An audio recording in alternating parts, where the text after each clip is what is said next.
Hey, buddy. Hey, you know what? I was Hey, thinking Todd's got this new little tag at the beginning, Revival House, your home or whatever. And I'm thinking, isn't that a little bit cornering? Now that makes sense to have that on like the Rue stuff we're doing, but what if we want to do Death Wish? What if we want to do like an action movie? It's like, it's like, I thought this is the home for horror. well, YouTube, you have to be branded with something. We can, drift off into other things, but you have to have your niche. You have to have it set in stone.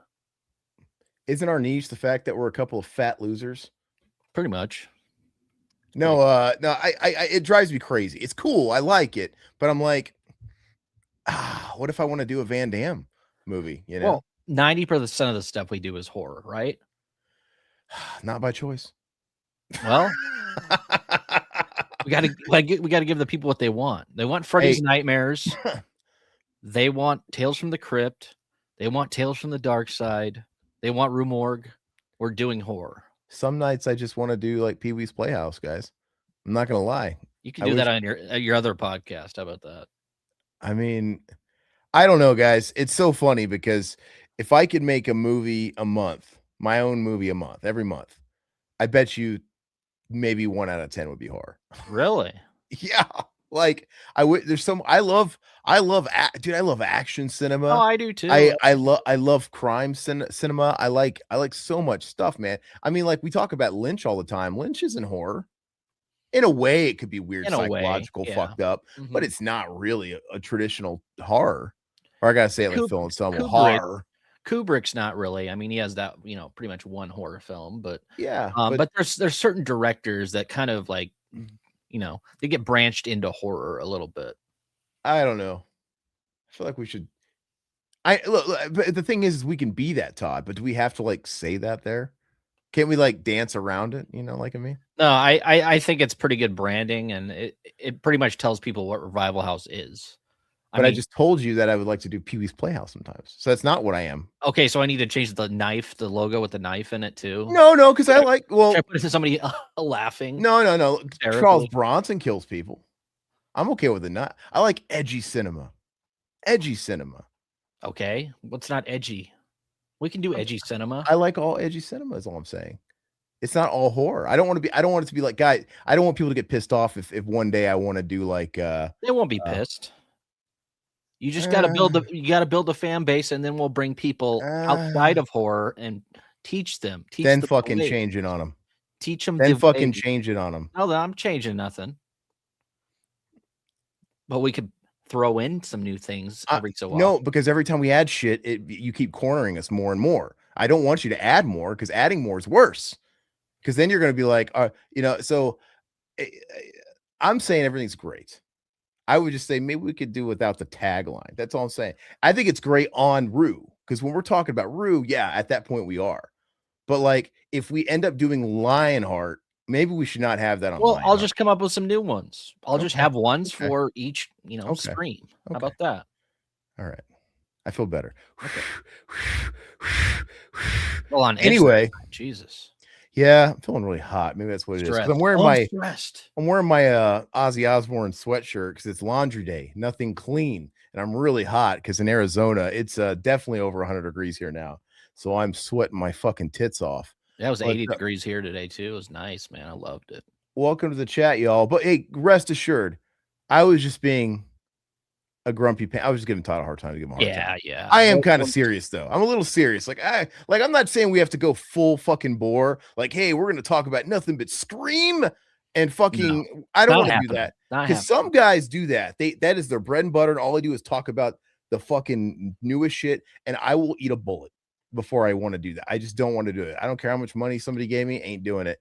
So I'm okay talking about a certain kind of cinema, but like let's broaden a little bit. Hey. I want to talk about Bronson sometime. You know what I mean? I mean, if YouTube allows it, I'll just do that. YouTube is not my fucking god. YouTube is not. Fuck YouTube. You're not my god. They're listening. What are my favorite movies, Todd? Action. Rocky is my favorite movie of all time. Yes, Alien is also a favorite, which branches genres. but I also love TMNT 90.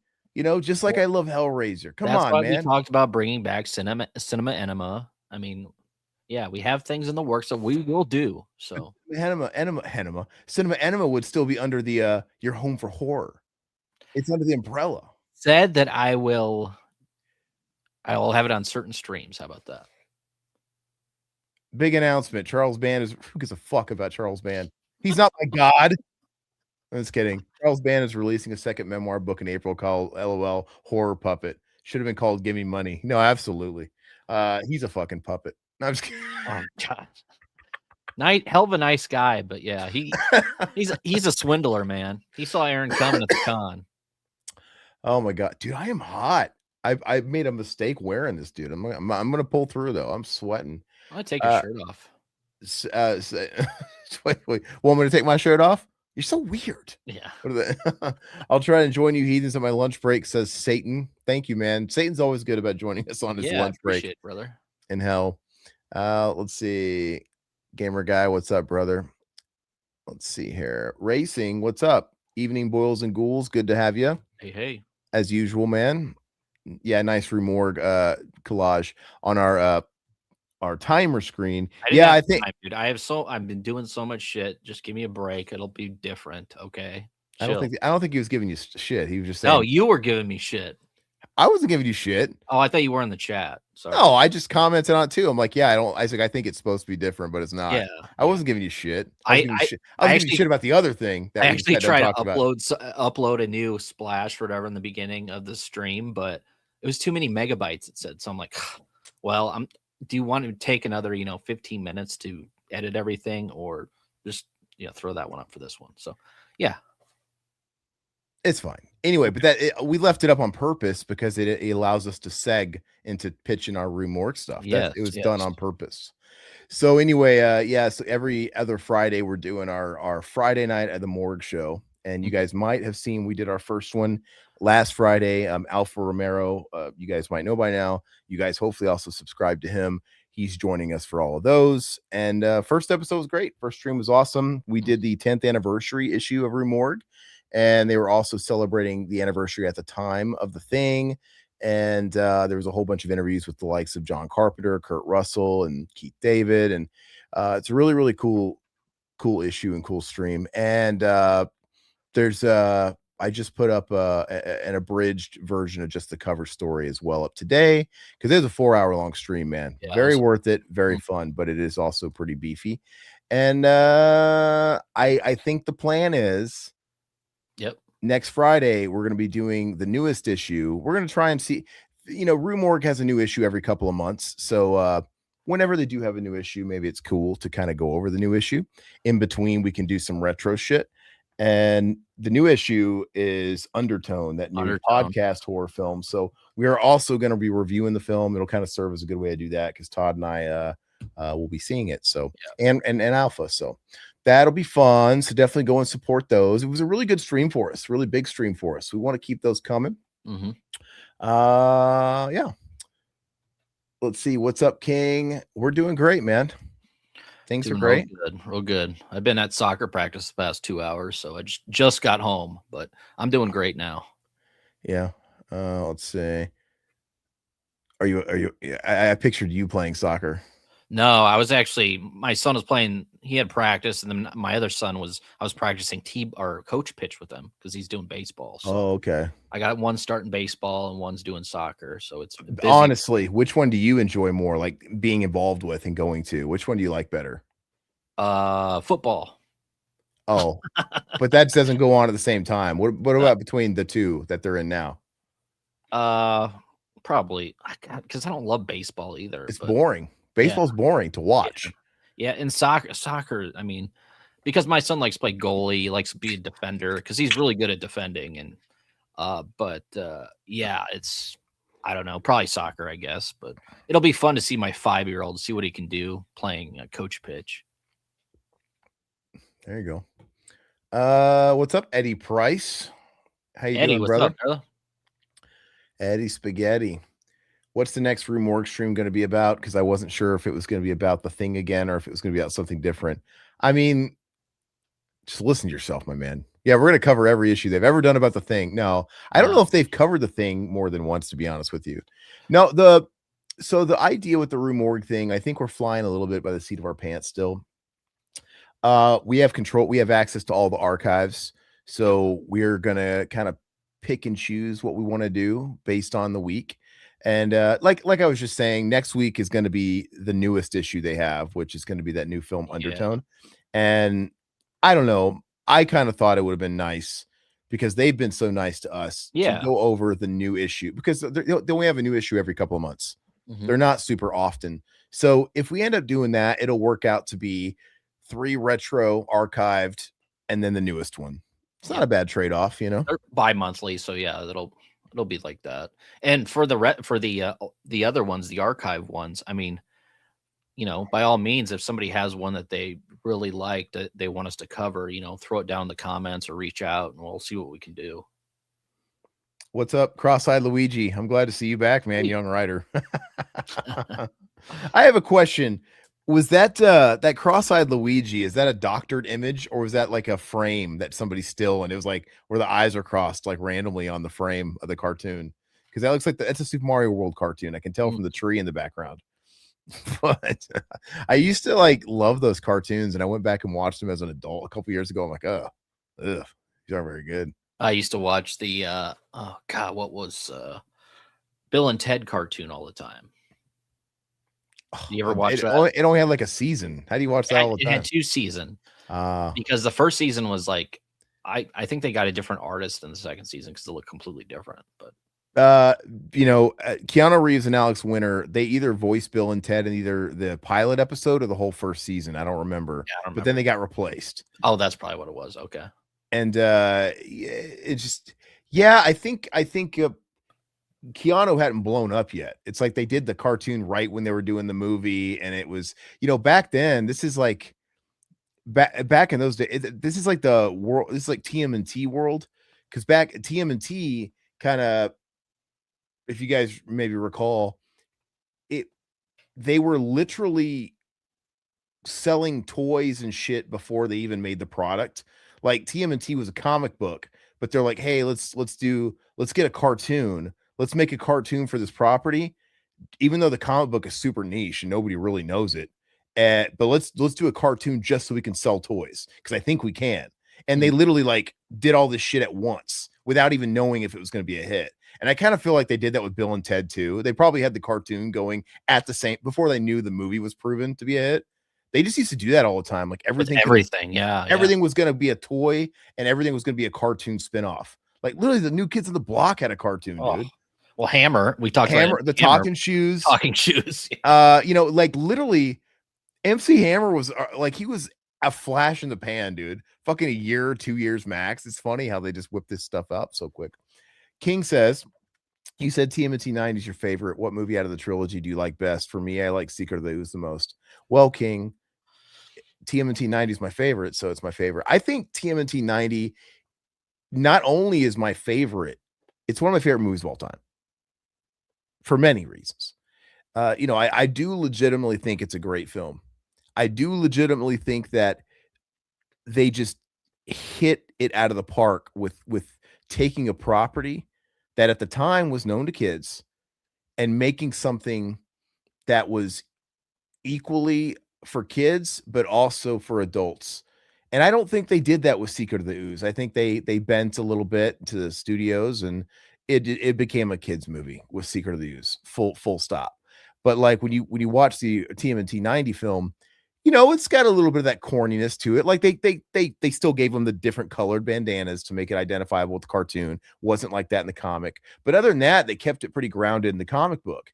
And you know, it's a little silly with some of the humor, and you know, you got the flashback scenes and stuff like that. The radical. There's a little bit of that stuff for kids, but other than that, there's like light swearing in it. It's in a pre-Rudy Giuliani New York City, because Rudy Giuliani didn't clean that shit up until 92. This was filmed in 89 and came out in 90. So this is still like dingy fucking New York. So it's got a grimy feel to it. It's about like a crime syndicate. You've got like a whole subplot with like a crooked cop that's like, you know, it's like all this complex shit kids didn't need at the time, right? You have Chief Stearns that's making Danny's dad putting pressure on him to get April off the fucking case, and he fires her, and he's blackmailing him because his kid's in trouble and in the syndicate. It's like all this shit that was like way over like kids' heads, and you didn't need it. And then like there's also things in that movie that you can tell they even had to dial back. Like, okay, we're going a little too far. Like, there's a scene where the where Tatsu, the couple of the kids are training the foot soldiers, and they're at their little hideout, and they're unmasked, and they're like fighting. Tatsu interrupts, and then he takes a match, and he beats the shit out of one of these kids to like make an example of him. Like, never lower your eyes to an enemy. And he beats the shit out of him. Remember, he's like, oh no, sorry. I'm a little behind. He's mad. He gets mad and in a fit of rage because Shredder's disappointing in him because he's like probably like his lover or something. I don't know. And he beats the shit out of one of these kids. And I think it's implied that he kills the kid. But you can tell in post, they're like, oh, that's a little too dark. Because like, and you can tell in post they added some ADR. He's gonna be okay before the scene ends. But it's like he looks pretty fucking dead to me. You know what I'm saying? They just added that little bit, like someone saying that, like, oh, he's gonna be okay. Like, okay, he's not dead. So I just love it. I love how dark it is, and yeah. And I've never been a fan of the TMNT movies. When's the last time you watched TMNT 90, if I can ask? Oh, probably in the 90s. What you should watch it with your kids. Yeah. I'll watch it with my kids. Yeah. I do like 2. 2 is it's nostalgic. It is a kids movie though. And then 3 just goes full stupid. Like 3 is stupid. It needs to be wiped from existence. 2 is fun for what it is. But I don't know. I think if you should watch Night Turtle TMNT 90, Todd, with your adult lenses, and you'll get a lot of stuff. Like, holy shit. Like, this is pretty there's some grimy stuff in here, Yeah. There's even a gay joke, which is hilarious.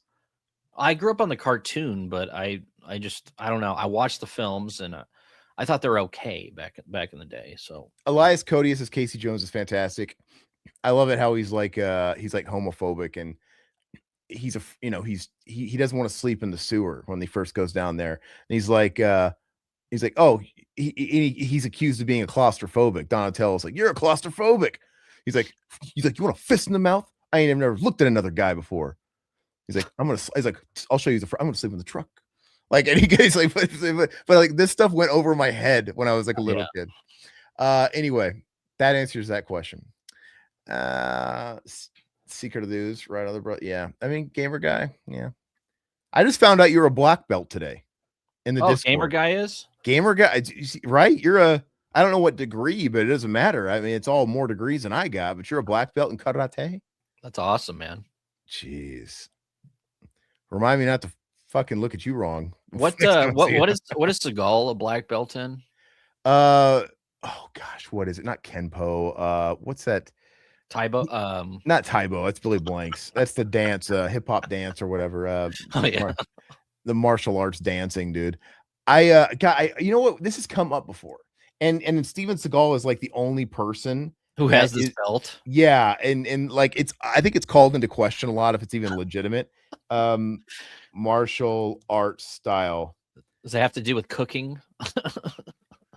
Aikido. Oh, Aikido. Okay. He's a 7th Dan black belt, blended with karate, judo, and Muay Thai. Yada yada yada. Okay. I don't know. He's like the least threatening guy ever, dude. He goes from Aikido to taquitos, right? I tell you what, where I would be afraid of Seagal? At a fucking buffet line, dude. You try and go for that last piece of fried chicken. Let's see here. Racing. If anyone in the chat owns the individual seasons sets of Tales from the Crypt, check for disc rot because we don't know if said sets will ever get a re-release. Well, gosh, you know what? I wonder when they actually stop manufacturing them, because are they out of print now? Because you could still find them online. Yeah, cheap. And I bought mine a couple of years back, so I would hope mine. I hope it wasn't sitting in a warehouse for fucking 15 years. That's what I hope. But you never know. Back when the Reese is still just an actor and not just internet Jesus. Yeah, okay. All right, so guys, let's go ahead. Oh, there's actually one thing I want to talk about before we get started. I thought it was applicable.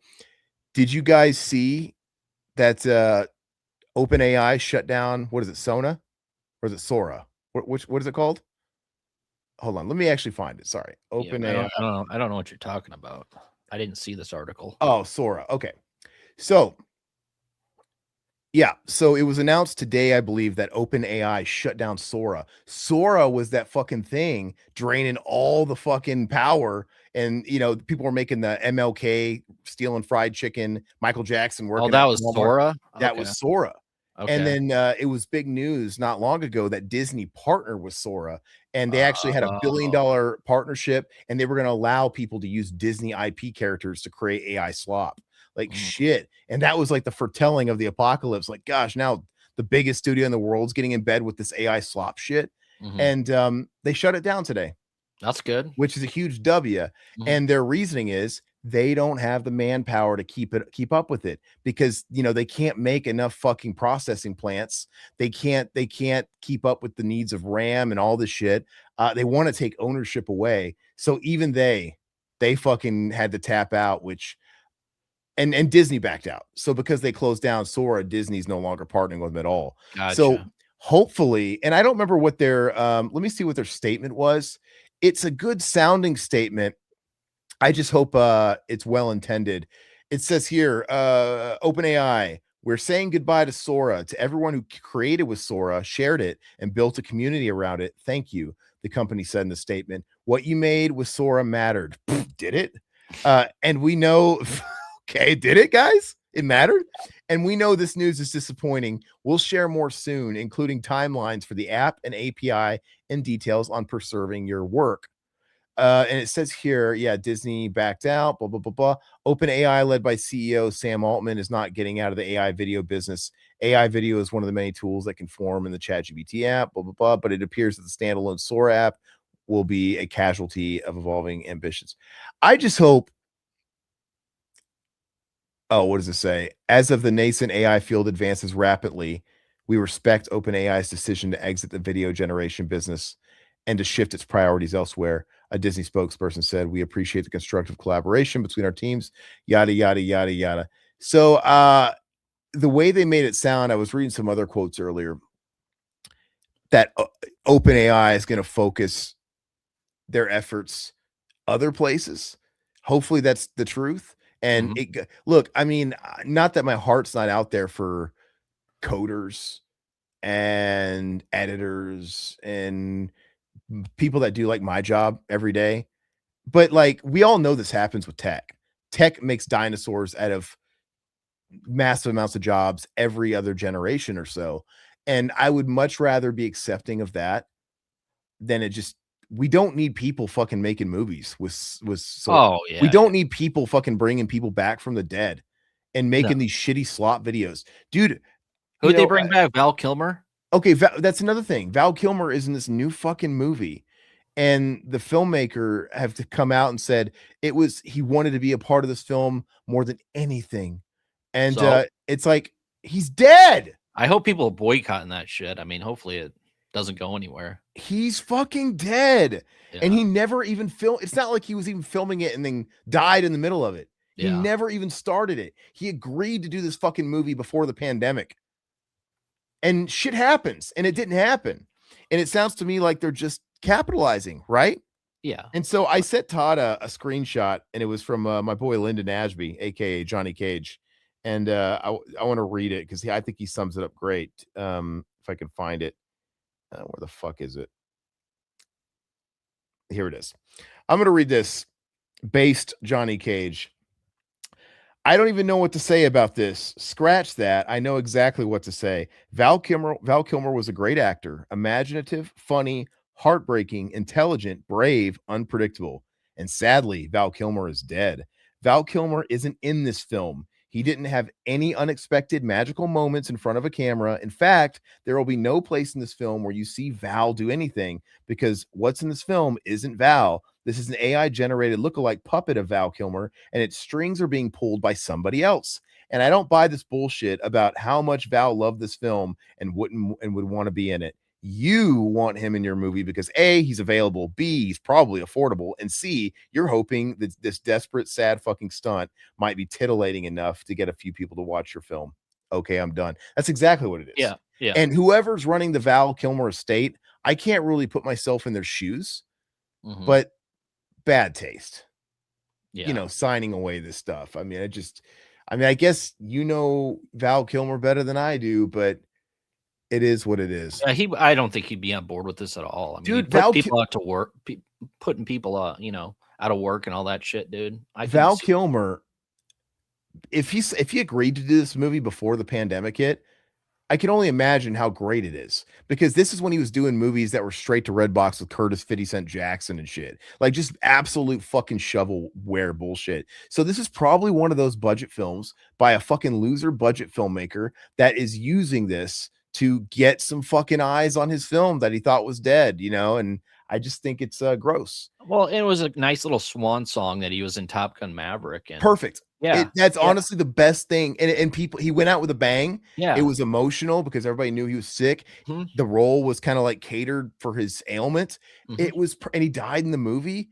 It was fantastic. Yeah, it's like, yeah, this is how we want it to go out, like a fucking Kiss hologram concert, because like Kiss is doing that shit too. It's like, we want to remember him as Iceman, ice cold, no mistakes. Come on, not like AI Iceman. I just hope nobody, whatever, download it, fucking watch it if you're curious, but nobody should give money to those projects. I don't care. Hell no. It's bad. But anyway, so I don't think that OpenAI cares about integrity. There's probably more to it's probably just business. Like, fuck, it's consuming too much.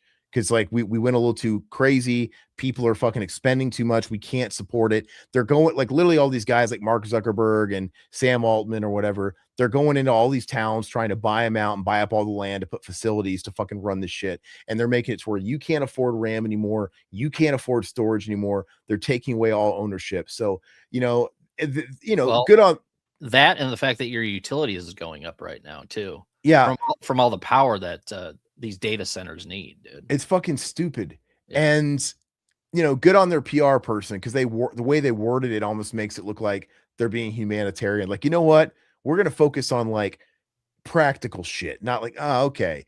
I think it's all money. But hopefully this is like one step closer to a little bit of reform. I'm not against AI.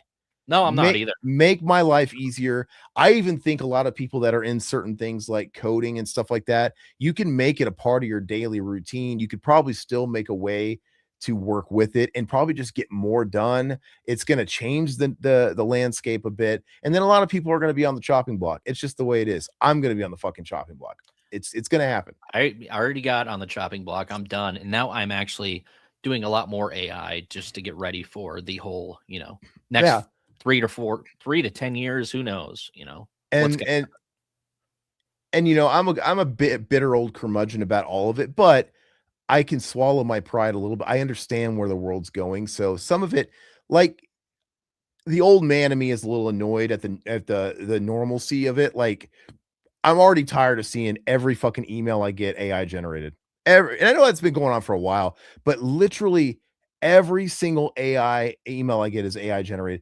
And even like more emails that should be personal, everybody's cleaning them up with AI. I'm like, eventually dude, literacy is at an all-time low right now. Like, kids are fucking reading worse. They can't fucking read. So it's like, I can only imagine that this isn't going to help people's grammar. This isn't going to help people actually hone their own writing skills and skills at verbalizing and socializing. So that's the only thing I don't like. And, every social media article and headline and post is fucking AI now. And that's just I just have to accept that's the normal we live in now. I could get used to that. Just stay the fuck away from movies, stay away from music. Just give us something. And, like, as long as you're not AI writing books, if you're not AI writing scripts, I can settle and deal with that. My fucking emails are going to be AI. I can deal with the fact that Facebook and Twitter posts are going to be AI. Whatever, I'll deal. People are selling AI books on Amazon now as, for extra money. It's absolute bullshit. Crazy. It's absolutely. Oh yeah, I did the work. Yeah, exactly. It's fucking stupid, dude. What's up, Robert? Good to have you. We're gonna get started with Tales from the Crypt here in just a second. What's up, Scott? How are we doing this week? We're doing good. I'm not gonna talk about Scream 7, okay? I'm not gonna talk about the other movies. If you want to talk about Scream 7 or Scream 8, that's okay. Hey, you forgot about killer whales and orcas. Yes. No, I'm just kidding. No, we're just giving you shit, man. It's so funny. Yeah. Trust me, dude. I guarantee you Scream 8 is going to come out this Halloween. They're going to rush that shit out so fast. And we'll be talking about it again hardcore. Yeah. Everybody will be in a few months. We got to gear up for some Evil Dead soon. We're going to be doing around the corner. We're doing a commentary for Exorcist, the original, this Friday. Friday. Yep. You know, because everybody's talking about that new one with Scarlett Johansson and the guy who directed Oculus. Why can't I spit his name out? And he directed Dr. Sleep. I know his name. He directs all those Netflix horror shows. I don't know why I can't spit it out. My brain, it's just brain rot. Mike Flanagan. Yeah, Mike Flanagan. Which I'm not excited for. Oh no, I'm not either. But it makes me want to revisit the good film. And so yeah, we got a bunch of stuff on the docket. And yeah, anyway. Let's see. Let's go ahead and get into some Tales from the Crypt, though. Okay. How about that? So Todd and I are going to be doing the first 2 episodes of season 2. We've completed season 1, and Robert, we are slowly but surely getting those old ones archived and uploaded as videos. You've seen that we got one up last week. We got Tales from the Dark Side up last week. More to come as well. And then Todd, talk about this first episode. Yep. So season 2, episode 1, called Dead Right, released in 1990, April 21st. This one is directed by Howard Deutsch, which you would know him for The Great Outdoors. He did that. Pretty in Pink. He did a lot of those comedies. Grumpy Old Men. He did that. Odd Couple. So he did a lot of great films. But yeah, it's kind of interesting to see him, take over this role. It's starring Demi Moore, she's of course fantastic. I love Demi Moore, great actress. I'm never a big fan. Really? Never a big fan of Demi. Is it Demi or Demi? I always say Demi, but I don't know. And Jeffrey Tambor's in this as well, so it's going to be a fun episode. I was never a fan of her, and and it's not that she's not attractive, but it's for some reason I never found her attractive. Oh, I did in the 90s, dude. She was like, it's probably because her voice. There's some I don't think her voice is hot. She's okay. I just never cared for her. She wasn't in too many movies that I loved or had a real sentimental attachment to. I know how much Todd loves striptease, but no, I loved The Juror. I mean, she was in a lot of like courtroom drama stuff. She was in Ghost. She was in G.I. Jane. Remember G.I. Jane? I used to love that, dude. Yeah, was that Ridley Scott or was that Tony Scott? Ridley Scott, I think. I think that's Ridley Scott. Ridley Scott. A Few Good Men. I mean, she was Disclosure. I love Disclosure when I was a kid. Indecent Proposal. Yeah. Todd, what if a rich guy came up to you like, I'll give you $1 million for one night with your wife? It's like, I don't remember how much money Robert Redford offered Woody Harrelson. I don't remember how much it was, but it was a lot of money. Fuck no, dude. I don't care about money that much. Let's see here. Yep. Yeah, so we're gonna get started. Season 2, episode 1. These are made available. They're on YouTube, just like the whole series, which is great. That's the only plus side to the limbo of rights that this series is in, is that nobody seems to fucking care if it's all plastered all over online. So we do have links to the videos in the description. So hopefully you guys have had time to pull it up. We're going to get started in 3, 2, 1, play. So getting into season 2, it's going to be interesting to see if the Crypt Keeper is going to come a little bit more into normal form. See, even now he's in a costume, right? Mm-hmm. He's like some crystal ball gypsy type. Yeah. And, because in the first season, he's a little bit more samey. They're trying to kind of pay homage to the comics where he's just literally got the cowl on his head and stuff like that. And he's talking just kind of dark and sinister. Yeah, this one's based on the EC comic, The Haunt of Fear. Yeah, and it's got Demi Moore plays this woman that's basically just looking for money. She's single. Yeah. She's a gold digger, man. She's looking for love for the wrong reasons. She wants to marry rich, and it starts off here. She's gonna lose her job. Well, she goes to a psychic, and at first I thought, and it might be, is the psychic? Is it the psychic? Isn't this Clark Griswold's boss's wife from Christmas Vacation? All the ways to save a buck. Now it's fine. She might be, dude. Well, it's either her. This could be the same actress. One person I know she was in the Santa Claus. Remember, she was Charlie and the Santa Claus's teacher when he was telling the class that my dad is Santa Claus, and she saw the elves. He's like, Charlie, we don't say elves; they're little people. But they might be the same actress. Like I know it's her, but it also looks like an older Celine Dion as well.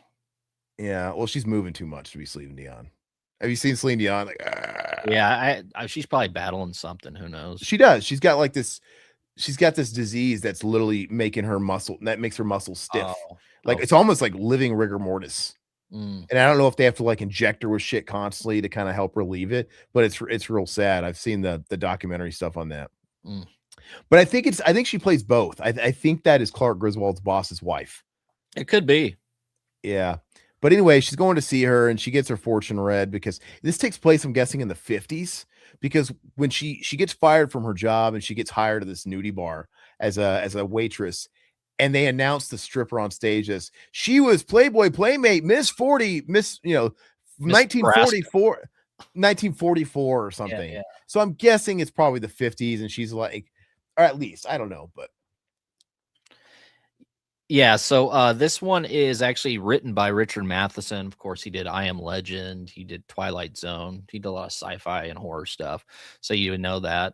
We see Demi Moore here. She goes to this psychic, and the psychics, she turns the clock back 5 minutes. So you'll see what happens with that. But yeah, she ends up going back to her office and getting fired from her boss, and then walking down the street, and then there's what's that? The dude from Ace Ventura, the cop.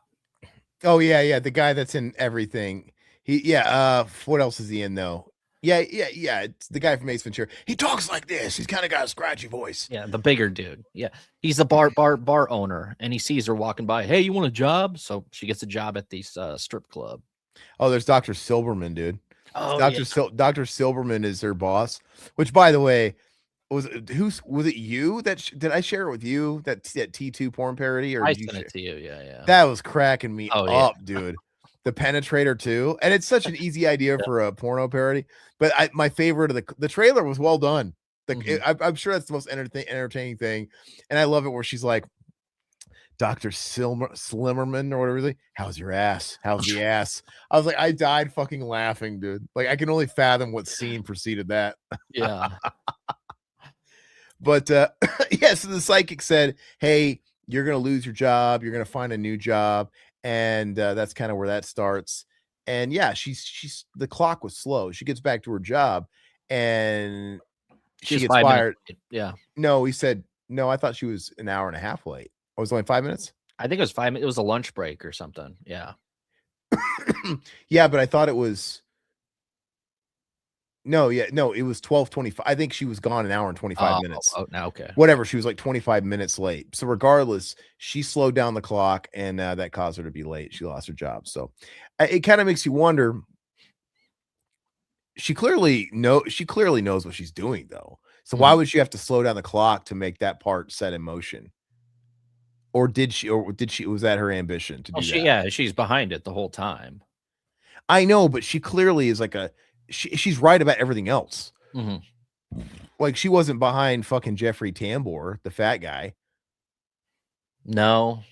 She was right about everything else. Yeah. I'm always right. She was right about everything else. And yeah, she couldn't have predicted that she'd be the 1 millionth customer, spoiler alert, at that grocery store. That's true. That was so everything else is like 100%. So I don't know why she felt the need to slow the clock down. That didn't make sense to me. But let's see. Aaron say, they bring ham. Oh, the fucking Tom Arnold dude. You know they bring him. I love it, dude. That if I ever met Tom Arnold, I want him to sign that on 8x10. Him shaking Rosie, dude. Like really fat red hair perm Rosie from that era. And yeah, he's great. Australia's stoned to have problems now. We're losing all our fuel and stuff like that, and people are buying DT attacking the Australia fuel. Oh, okay. Maybe I missed something. You guys probably having a conversation I know about, but you know what's so funny is DJT was a celebrity back then. I could have easily seen him in an episode of Tales from the Crypt back in the day. Can you imagine? So she's got this new job, yeah. There's a new patron, and I hate to say it, this is who her character's supposed to be, but she's kind of a piece of shit. Yeah. Like this guy comes in and she's like, she just sees him like, God, look at this fat piece of shit. God, he's so fucking, he's got his own zip code. She's mean, dude. She's mean. Yeah. And you know, the bartender comes in and he has a thing for her the moment he sees her, that sort of thing. He's a returning customer and he wants a date with her. And of course she doesn't want anything to do with him. Well, and she's here trying to bag on him in front of her boss. And I don't know how long she's worked there or not, but even he's like, well, that guy, that big guy, he's one of our best customers. So be nice to him type of thing. And like she clearly doesn't even give a shit. Like I wouldn't want to go into somebody's house being like a new employee and start shit talking on people. Like you never know. Like that guy's a regular, and you never know. Like that guy's an old friend of mine. You know, you never know. You stick your fucking foot in your mouth, dude. Anyway. So yeah, she's just looking for a rich guy, and she doesn't give Jeffrey the time of day, and then he's so persistent, man. What do you think of if he can't find his dick, dude? To dick her down. What do you think of Jeffrey Tambor's makeup here? Because Jeffrey Tambor was hysterical, dude. He's a hefty guy, but they made him really big. And this is back when he was on Larry Sanders' show. You know, HBO, the mock late night TV show starring Gary Shandling. And yeah, they gave him a fucking ugly ass over the top. He looks ridiculous. But he's the bald spot. You can see how it's like a fake bald cap. He looks really wet and greasy, dude. Like he's been sweatier and shit, dude. Like he's been rubbing fried chicken on his face, dude, as moisturizer. Joe Spinell look. Yeah, he loves her, and basically he hits on her, and she turns it down naturally. I mean, come on, that part makes sense to me. But she's gonna go back to the psychic, and she's gonna tell him, you know, a guy's going to come into your life, or maybe she already did in this previous scene. Sorry. A guy's going to come into your life, and that's going to basically get you a lot of money, and you're going to marry him. And after he marries you, he's going to come into a lot of money. Like, you know, he's going to come into a lot of money, inherit a lot of money, and then he's going to die a violent death. So obviously, in true fashion of the show, they always kind of do the monkey's paw thing where it's a twist of words, which is going to play into our twist. But yeah, so she has to basically go along with like, oh, this is the guy. I got to marry this guy because he has nothing. Because when she actually starts to entertain him, he's like, you know, I don't have a lot. I don't have this or whatever, blah, blah. I probably blows it all in that place. Well, and he has a rich uncle or something like that. He says he does. But why would you stay with him if he has a rich uncle? It's like, I know that's so random. A rich uncle. It's like, yeah, but since when does like a rich uncle leave the money to like the old ass fucking middle-aged nephew? And when, you know, one of the twists is later after they get married, he finds out like, oh, she asks him, she establishes it once. Like, do you have any rich family after he proposes to her? You know, just in case we need a little help. He's like, I got an uncle, it's got a factory and stuff like that. Like, okay. And that's it. She gets married, and 3 months later, and then she brings it up again. Like, oh, what about that uncle? Like, oh, he's probably with his family right now. His family? Like, that never came up. Like, yeah, he's going to leave it to his fucking family. I mean, there's some pretty funny scenes, though. I mean, there's some, like, flashbacks. There's some montages that are pretty funny. Jeffrey's, like, choking on food, dude. He's like... dude, I have to be honest. It's so funny because it's like the effects are comical. Yeah. So it should be... But when they're eating Chinese food, it's actually legit grossing me out. Oh, yeah. He's like, you know what they say about Chinese food? And he's like, you're hungry again 20 minutes later. It's like, it's just gross, dude. And then when they kiss, yeah, I want to vomit. And she actually throws up in the sink. Yeah. After, yeah. I've already said, dude, and there's something about it. I absolutely hate the image of a fucking man's tongue just fucking molesting somebody's mouth, dude. It's so fucking gross. Oh, I'm sure he was happy to play the role, man. But yeah, I'm sure he was. And the way he does it is extra gross. Like I shouldn't have to see her tongue, dude. It's disgusting. Yeah. I don't want to see nobody sucking no toes. I don't want to see anybody. I don't want to see a tongue, dude. No tongues. So, you kind of think the friend's going somewhere. Oh, yeah. Okay, so yeah, this is part like, okay, how is he gonna die? That's what he's talking to her friend about right now. Is he gonna get hit by a car? No, he's gonna get hit by a Mack truck. Yeah, that's pretty funny. And he's gonna be choking behind her. Yeah, it's pretty clever. I kind of kept thinking the friend thing was gonna go somewhere, but she really has nothing to do with anything. And that's yeah. The friend isn't even the person that does the full circle thing at the end and comes. It's just a different brunette. Like, and they do that classic wraparound where it's like, I heard you read fortunes. Like, I charge $20. It's the cycle continues. Yeah, this is so gross, dude. Oh yeah, dude. So it looks like he's taking a shit, dude. Is a frog's leg hanging out of his mouth, dude? It's making me want to vomit, man. I don't know how some of you guys out there get off on like watching. Was it mukbang? Is that the style of video where you just watch people eat, dude? Oh, I couldn't watch that. I don't want to tassels, dude. I mean, that's a nice pair. It's a pretty nice set, dude. Jeffrey wants nothing to do with that. He just wants his girl. Oh, I get it. I love you kind of feel bad for him though. And when she like just rips him a new one when she went, look at him dancing, dude. You know what he looks like? He looks like Colin Farrell's the Penguin. He does. Yeah. I feel like they took major inspiration. They saw this episode like this is going to be your Penguin. No, and this episode's fun. I think it goes pretty quick, and there's some memorable moments. I mean, Demi Moore is way too good of an actress to be in this episode, which I like that. I think it's cool that they brought some of these great actors. It was picking up steam. Yeah. By the time season 2, we got bigger stars. And the episode that we're going to do after this, season 2, The Switch, directed by Arnold Schwarzenegger, and he has a cameo, and from here, it really started to become more of a cultural phenomenon a little bit. And I miss it. It's like this show was, for at least the way it seemed when I was a kid, it seemed like a big tent pole. Like it's like, all these A-list stars didn't do TV back in the day. Mm-mm. It was seen as like a less than, it was a downward move. Like you wanted to be on TV and you wanted to get to movies, and it rarely the jump from TV to movies didn't happen very much. The best example of it paying off big time was Clooney. Clooney became one of the biggest movie stars, and he started with TV, Facts of Life, Roseanne, and ER, and then boom. And and if you were a movie star and you went to TV, it meant your career was in the tubes, and you had to downscale. And nowadays it's different. Nowadays you have actors doing commercials with no shame. It's totally fine. You have actors doing TV's where it's at. So every A-lister has some kind of streaming service show. But back then nobody was doing it, and it was considered a bad thing, except when it came to a show like this, I guess, because it was HBO. I don't know what it was, but you had big talent doing these shows.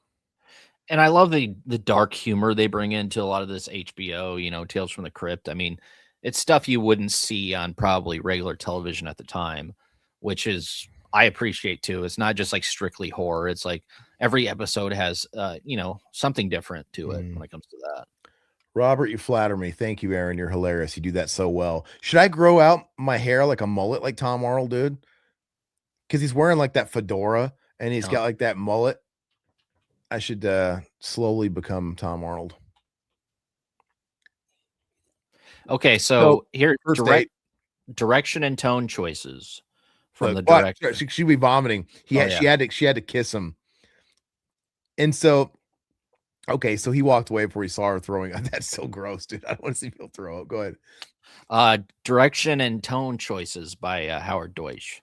The episode intentionally leans into awkward pacing during meals and interactions, close-ups that make you feel trapped with Charlie. So could this have been like foreshadowing to what was a substance, right?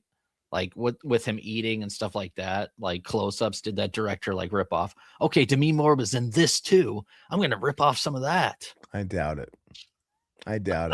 You know, I never think a sex scene is ever necessary, but maybe it would have helped be gross in this series, because they had a sex scene in that one of those last episodes we did in season 1 with Amanda Plummer. Yeah, and it was like, oh god, it was very awkward. Can you imagine? She's so repulsed by him, and we saw how repulsed she was that she even had to kiss him. And you know that they had to consummate. I don't know if they ever consummated their marriage or not. I assume after 3 months, because it's like, you know, when they're on their honeymoon, they just got married. She's pushing it off, like, why don't you start without me? It's like, but then I think at a point she just got a headache all the time. I imagine at some point in 3 months they did it. Oh yeah, they absolutely did it. I mean, and I think that might have actually contributed to this episode, to have it showing like an uncomfortable scene like that, because she's just getting punished this entire, but she gets what she deserves. Yeah, frankly. And you kind of feel bad for Charlie, but then he turns into a fucking madman. If I can't have you knowing, Will, dude. Sorry, that face prosthetic looks ridiculous too. It does. It looks ridiculous. It looks like it's made out of like foam or something, like I don't know, latex. Yeah, I guess it is latex, but I don't know. It's just weird. So the tone of this is actually not fully horror, not fully comedy, more psychological discomfort and satire. So yeah, it's just a weird episode, which I appreciate, man. Yeah. Well, it's always got a bit of satire. I can't really think of too many episodes that are just straight horror without any sort of levity or anything, or like I said, satirical element to it. It was kind of always a part of it. How do you feel about all these actors we grew up watching as children and singers through the 2090s? How do you feel about it? I guess I don't know what the question is. Oh, dude, really quick. He sucks her nipple. Yeah, I don't think it's too like standard def to see if we can actually, if she's showing her nip, but I know he's implying that he's sucking it. Well, that's why I figured this is the night where he consummated. Are they, oh yeah. Are they cleverly hiding it? They don't actually show it, do they? No. So they probably have like a pasty over it, but that's so disgusting, dude. And she looks so miserable. It's probably what my wife looks like, dude. He's like a fish, dude.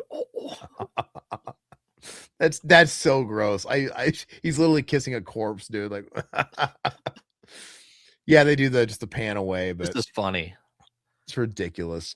They have her vacuuming and stuff like that, and like being a housewife, like she's actually pretending like she actually likes doing this stuff, making his meals. Yeah, it's funny. She gets what she deserves.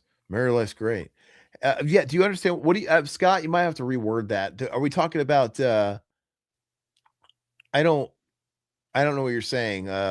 What are these child actors and singers that we grew up with doing now? You talking about guys like Shia LaBeouf that are going to Mardi Gras and beating people up and constantly getting arrested, dude, and beating the shit. That guy's he's an interesting dude, man, to listen to. His interviews cracked me up. Obviously, his viral interview, dude. Yeah. What's that one that was going every time the guy opens his mouth and does any kind of like official interview, it's gonna get memed and clipped to death, because he says like the craziest shit, like, well, I'm afraid of big gay dudes. Guy, was that the big one? He's like talking about. Yeah, he's saying weird stuff. Him and Corey Feldman. He's like a Corey Feldman type, you know. It's kind of a sideshow. And where did he get that dialect that he has?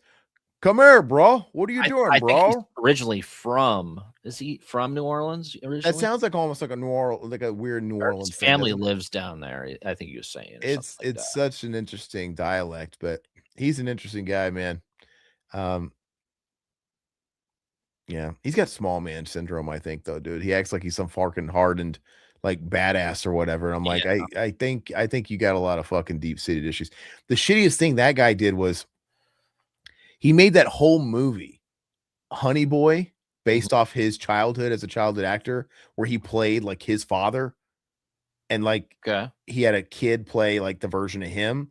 And it was basically about his upbringing and that his dad was exploiting him and putting him in the system and making him work, to Honey Boy. You never seen it? Oh, I never watched it. It's actually a pretty good movie, but it's like a biopic, and he plays his father, and he portrays him as like an abusive asshole and shit like that. You know, it's like this movie that makes you feel bad. Like, God dang, you feel bad for Shia. Like, maybe I kind of get you, Shia. Now we get it. But then he came out later, said, "Yeah, I fucking lied. My dad never did that. I'm an asshole. Sorry. I made my dad look like a piece of shit." He lied. He lied about the whole thing, and he railroaded his fucking dad. And he actually can't. He got sober, and he fucking, it was one of his things like, "I gotta come clean. I shouldn't have did that." And he keeps like reforming himself and like, "I'm all better now, guys. I'm sorry." And then he does shit like this where he gets in trouble again. He's like, he's kind of a terminal fuck up, dude. Yeah, and surprisingly got me a goth because I don't know. She seemed, and wasn't there like tabloid shit about him like getting handsy with her? well, Rough, like oh no, I don't think that ever happened. I'm gonna look it up. I'm gonna look it up. But I thought they were pretty like they got, I know they got a divorce, but it sounded like they're pretty cool with each other, but I don't know. Who knows? Let me see. Yeah, I don't want to just assume. No. Okay, it says while Shia LaBeouf has never been formally convicted of hitting Mia Goth, he was caught on video in 2015 admitting to being abusive and stating that he would have killed her, saying, "If I had stayed there, I would have ended up killing her." He said, and he also said, "quote, I don't want to touch a woman. I don't want to hit a woman, but if I'm pushed, I don't, I don't know." It's like the hints were there. Yeah. The hints were there. So he's got fucking problems, dude. Yeah, that guy's a fucking weirdo. Here's where she wins her $1 million. So which is so funny, dude. Yeah. First of all, I get it. $1 million like 70 years ago was a lot of money. That was like fucking a shit ton. There's no grocery store that's going to give you the equivalent to, God, that's got to be like fucking $40 million today. Yeah. They don't really do the 1 millionth customer thing anymore. Mm-mm. That's really stupid. No one store has that kind of money. No publisher's clearinghouse. You're not going to. They would get, and if they still had it, you'd be getting like a fucking $1,000 or maybe 10,000. Even that's stretching. And it would probably be like a shopping spree. Did your grandparents ever make you fill out those things to send into publishers clearinghouse to see if you can win the $1 million check, dude? Never. I used to have to like, did they have like in Reader's Digest or something? Like they had some things where you had to fill out. And you had like enter in some drawing or something. I used to fill out and submit for the Ed McMahon things. Oh, okay. Those Ed McMahon, like you could be a winner, you $1 million. It was Ed McMahon, and it was the free. It was like paid postage. You said to fill it in and put it back. Mm-hmm. I would do them. Yeah, and I was probably like exempt. I probably would have won and been like, Ed McMahon would have showed. Remember, Ed McMahon used to show up people's doors with the big check. Yeah. And they'd be like, "Where's Aaron? Oh, he's a kid. Sorry, you're exempt from this. You're a child." It's like I want a big check, one like he has. He's like, "I don't have any checks to give. I don't care. I'll take one of those big checks. I don't care." I love this, dude. So she just goes full. First of all, she didn't handle this right at all. No. And she didn't even care about the clothes. She said, "Keep your fucking clothes." I would have just ghosted his ass if that's really, or say something like, I don't know, go see him one time, say you got to go out with your friend, do something, and leave a fucking letter, anything, and fucking disappear. I don't know. You got to know he's crazy, dude. Like she clearly didn't think he was capable of this. He was already obsessive, and but I actually think this is pretty harrowing when he actually kills her. Yeah. It's a pretty good turn. Mm-hmm. If I can't have you, nobody will. And he just straight up stabs her, and him just raising the knife and contemplating it. And it doesn't. And you kind of think like he's not going to do it. And then he actually does it, like put the knife down, and then he puts the knife down. Stab her in the heart, dude. Yeah, you kind of think it's not going to happen. So obviously, in true Tales from the Crypt, be careful what you wish for fashion. Everything that the psychic said came true. He inherited a lot of money from her because she didn't explain the tidbit that she was going to come into some money via a random fucking grocery store contest. So he technically did inherit a bunch of money and then died a violent death because he goes to the electric chair. Look, I love this. It's pretty creepy. He's kind of got like an Otis look on his face, dude. He does, dude. Yeah. Oh, that's not even the heart. That's right, the tit, dude. I thought it was the heart. It is. It's supposed to be the heart. Yeah. Yeah, there again. He is the same spot, dude. Man, he's a pretty good. He's a good aim, dude. Yeah, he's a better aim than Tom Savini and fucking Martin. Yeah, that's true. Steak. Look, no, that's pretty good. It's pretty creepy. That's cool, dude. I mean, I don't want to say she got what she deserved because nobody deserves that. No, like, he gets what he deserves. I mean, that's for sure. It's fucking gross, dude. He gets fried like KFC chicken, dude. Sorry, Aaron. I meant with all these child actors and singers who grew up in the 90s and 2000s, they're all dying on us. Oh yeah. And the people our parents grew up to too. It's sad. Uh, who's dying? I mean, there's always like Nick Canton, Aaron Carter died. That James was last year. Vanderbeek, he just died. I mean, Oh it's been quite a bit, dude. God, there's some other one that just popped up, like television actors and stuff like that. But yeah, it's happening quite a bit now, which is crazy. Oh, he's getting fried right here. Yeah, that's the part of the Omen. She's like, yeah, he's going to come into a lot of money, and then he's going to die a very violent death.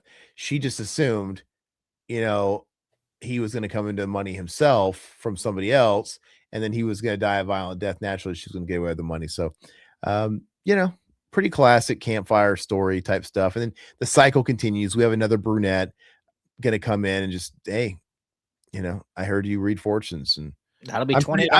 Is that the dog from Sequest? They had the same dog in Frasier. Like the Frasier dog. That's the one from The Mask, right? Milo. Oh yeah, that looks like Milo. I know the Frasier dog was the same dog as Sequest dog, and the same dog as Wishbone. Wishbone, yeah. What's your story, Wishbone? Wagging another tail. Frasier and Wishbone. That dog worked more hours than like a human. He was constantly getting work, dude. What do you get paid in, dude? Kibble? I let him hump a leg or two, you know. So yeah. Oh, so how do you rank this episode? Would you say? I would give this a solid 7. I think it's a good episode, and it's very rewatchable. I mean, Jeffrey Tambor. I mean, he steals the show, but Demi Moore's a great actress, and she's a bombshell. She looks great in it too. So it's fun. She plays a good bitch. She does. Yeah. Mm-hmm. She kind of seems like she would be a bitch. Honestly, I think it's the voice, dude. I've known so many fucking like Karen bitches that have that raspy voice. So maybe it's just a personal thing, but yeah, it's good. I would agree. 7 out of 10 seems pretty solid. I don't know. I kind of wish it being season 2 opener, like the first one, it should have been like a real banger. Sure. But it's a good episode. But anyway, that's that for episode 1 of season 2, Tales from the Crypt. Stick around. We're going to be starting episode 2, which is the Switch. Let's go ahead and get that one pulled up. So we'll take a minute to kind of get the new video pulled up and stuff. If you guys have any questions, you can throw them in the chat now. We can talk about Shia LaBeouf or whatever you want to talk. Sorry, you weren't even talking about Shia LaBeouf, dude. I just turned it into Shia LaBeouf. I didn't know where your question. Oh, you're good, man. But yeah, Shia, dude. He's a guy. He's a thing. Good old Shia. Have you guys in the chat? Have you guys all checked out the Rue Morgue thing we did? I'm really proud of that. I think it's gonna be a great, fun series that we're gonna do. Yeah, it was so fun, man. I actually went back and rewatched it twice, and like driving around in my car, I never go back and watch our shit. But that one, yeah, that one's really good. So highly recommend it. Yeah, it's only gonna get better, and yeah, I don't know. I hope that thrives, and eventually, I would love it. You know, I'd love to be able to do something with Fango as well, and get their blessing, and maybe we could pick Fango Friday up as well again someday. That would be great too. Then we'd have our bases covered on the decades. But all right, you guys ready? All right, and we're back, and we are here to do Tales from the Crypt season 2, episode 2. To me, this is maybe it's just me, but I feel like this has always been one of the quintessential episodes. Like I see this one quoted and referenced a lot. Am I wrong in that? Is this seem to be one of the popular episodes or no? I feel like it is.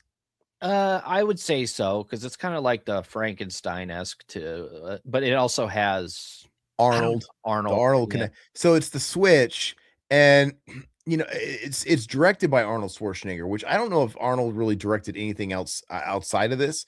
This came out in 1990, so we're talking Total Recall. This has been like Total Recall time, but before T2, and but he was still the hot stuff. And I have a feeling Arnold probably wasn't a fucking great director. A lot of actors they get their credits in directing when it comes to TV. Like a lot of times it'll be if they work on a TV show, they're an actor on a TV sitcom, you'll notice that like they'll renegotiate their like if you guys are your wives or girlfriends ever watch Friends, you notice later in the series, every fucking buddy in the Friends cast was directing episodes because that was part of their contracts. Like, I want to direct an episode. Okay, as if they really they probably were working with really good ADs and stuff like that were helping them. And great. I have a feeling that's probably what Arnold did here. I mean, I'm sure he's just working with a lot of talented people around him. I don't think the guy couldn't fucking speak English like a decade before. So like, I doubt he's, Yeah, it'd be kind of a tall task for Arnold, but I mean, from what I saw, I mean, I think he did a solid job. I'm just saying, like, maybe like the ADs and stuff like they do. Oh, I'm sure. Yeah, I'm sure he didn't do a whole lot. He's like, yeah, that looks good. Yeah, that's good. Yeah, right there. Do this. Read the script. God. All right, but it's a great episode. Yes. So let's go ahead and get it started. As usual, like I said, the videos are always linked in the chat, in the description below. They're all on YouTube, so you guys can binge this even if you don't own the DVD set. But I do recommend getting the DVD set because you can get it on the cheap, man. I think I got it for like $20 a couple years ago. Me too. Yeah. You can get this. You can get the Tales of the Dark Side on the cheap, the whole series. You can get the Friday the 13th, the series, whole complete on DVD, pretty cheap. So get this stuff while you can, guys. All right, we're gonna go and get started. 3, 2, 1, play. Yeah, so this is we're getting into classic Crypt Keeper where he's getting thematic with the episodes. And the only real theme of him lifting weights is because Arnold's going to show up, really. That's kind of it. But still, that's the Crypt Keeper I like, where he was kind of putting on a gimmick with each episode. And he's like, I will tell you what the info. Like, yeah, we are going to watch a story about. He's filling out that Tales from the Crypt shirt real nicely. Going to be a corpse for the rest of your life. What does he say? Something stupid like that, dude. He's like, you're 90-pound corpse, you're 90-pound skeleton. Man finds a new wrinkle in the fountain of youth. Yeah. I just like his cheeseburger smile, dude. It's always like Arnold had so much charisma, dude. People knock Arnold for not like being a good actor, but he doesn't need to be a great actor. No, he has so much screen presence, dude. Yeah, he has the look about him, man. It's just he's just born with it. I don't think you can't train for that. He's just got it. And Kelly Preston, a total babe in this episode. She was on fire. God, yeah. Beautiful, I always beautiful. Her too, man. Hey, what's up, JKB? Love this episode. Yeah, I think it's known as one of the classics. I love it too. It's really great. It's got a lot of people that we've seen. The lead guys, I always think of them from Major Payne, the Green Boys. When they wear the green, I can't. William Hickey. Yeah. The bad thing. Yeah. Christmas Vacation. Yeah, he's in a lot of stuff. And you'll see people with the Arnold connection here too. Yeah, swallow it. He plays the doctor, Total Recall connection, and you'll see Arnold's body double. He shows up in everything Arnold's ever in. He has a brief walk-on cameo in the yard when our old guy's lifting the weights, dude, in the fucking yard. It's pretty funny. You have the guy who steals he takes his body from. I think that's the guy from Top Gun. I think it's Slider from Top Gun, I believe. Yeah, that does look like him. You know who it also looks like? Like I hopped her brains out. There, you happy? Liar, dude. That's what I was gonna say. I hopped her brains out. You guys, no further questions. You stuffed her like a Thanksgiving turkey. Yeah, I hopped her brains out there. He's badgering the witness. It's his witness. He's like, no further questions. Your Honor. So funny. I love Liar, man. Liar's funny. So Jay, I just got the whole series on DVD, but I hear it's finally coming to Blu-ray. Really? I didn't hear that yet. I hope that's true, man. The thing is all the news that's floating around, most of it's just not true, man. It's like I see articles all the time and I just choose not to read them because I swear to God, everything on Meta is like 90% AI fucking bot. It's there to farm engagement. It's all fake. And so, but I would love it. I would love it to be on Blu-ray. They don't even have to like up-res it, to be honest with you. Just put everything on a couple of discs. So I'm not changing the disc every fucking like 5 episodes. Isn't it kind of interesting that we had like 2 Gold Digger episodes back to back? Yeah. I found that kind of weird when I was first watching this. I'm like, I mean, it is different than the first episode, but it's more Frankenstein, But it's a weird idea of sequence. And then you have the butler who Mr. Pitt. Is Mr. Pitt. Yeah. I'm not done. You don't even put your hand over the air. You're not going to do it. No, the way the episode ends, dude. Yeah. It's one of the best episodes. Funny, dude. But I honestly think this should have been the debut episode of the season. They should have made this season because I think it's a stronger episode than the first one, to be honest. And this is a classic. Everybody's so great, and the premise is absolutely fucking bonkers. It's so silly. So yeah, you have this guy that's in love with a much younger woman, Kelly Preston. He wants to propose to her, and she basically turns him down because he's got such an old face. And this guy, you'd think being around for like 300 years, he would be wiser than this, but he literally just gets his face redone, which I think is hilarious. Like, yeah, but you got this old ass body.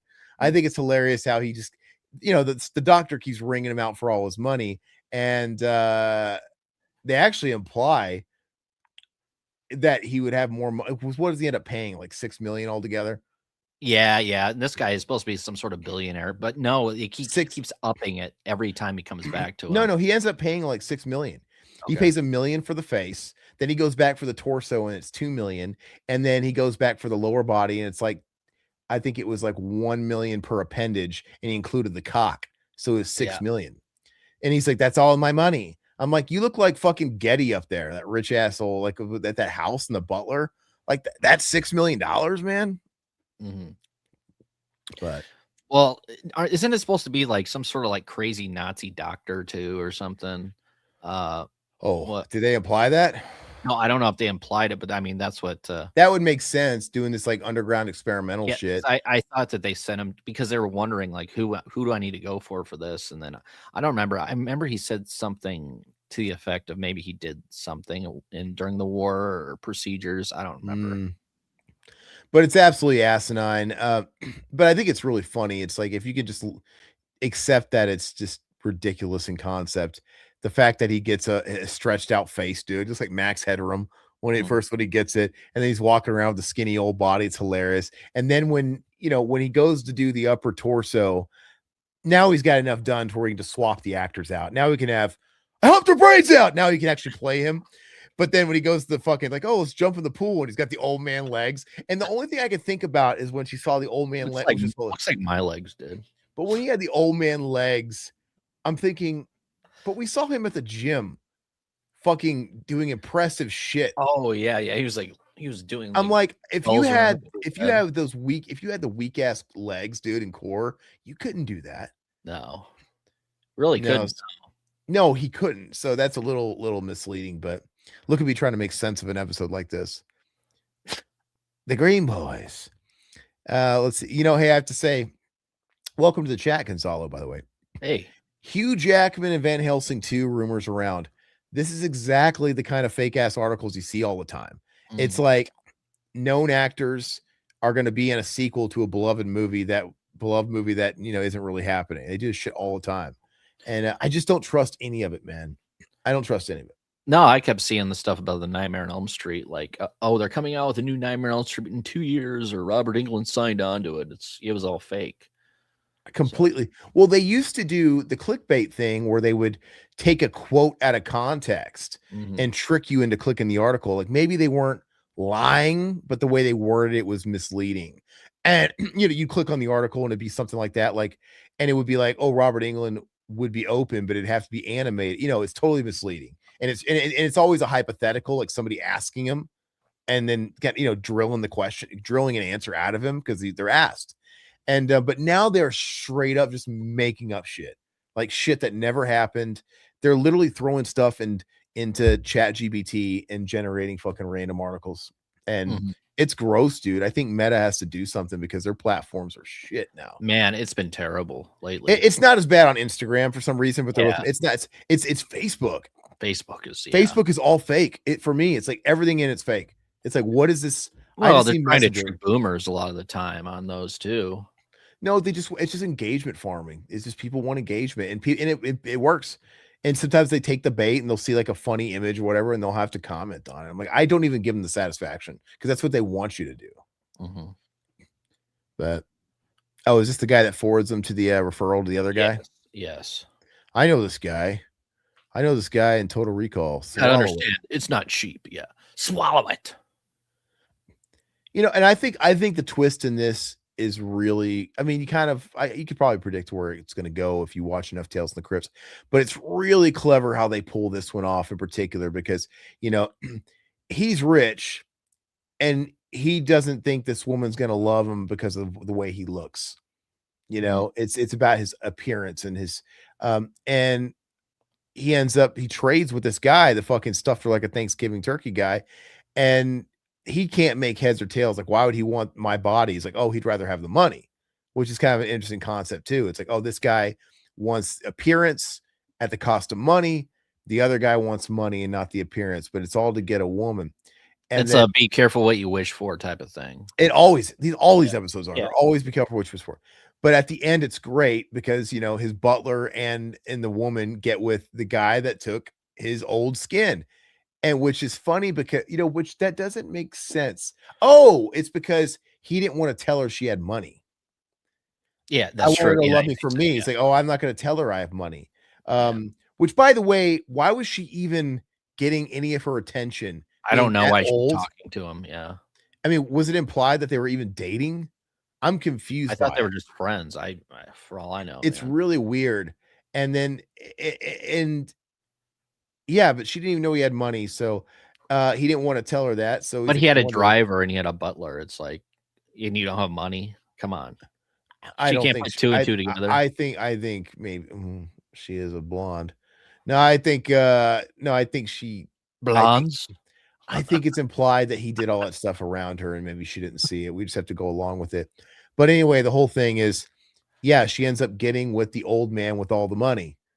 So basically, but I don't see how this is like, it's not that big of a burn on him. Like, it's not like, oh God, if only I knew, I didn't have to do all this stuff because she would have gotten with me if she'd known I had money. He didn't want to tell her he had money because she would have wanted her. That's cool. There's the severed heads in there in the tank. It's like Walking Dead, dude. It's like the Governor. Yeah, I love the dark comedy in these, man. It's especially this one. This one's great. Yeah, that's Thanksgiving turkey, dude. It's great, dude. What is his name in this? The doctor, the mad doctor. No, the Thanksgiving turkey guy. It is William Hickey is his real name. Let me look at Thanksgiving turkey guy, dude. Oh, that dude. I'll look him up, dude. I don't see him. He's got some Chad name, dude.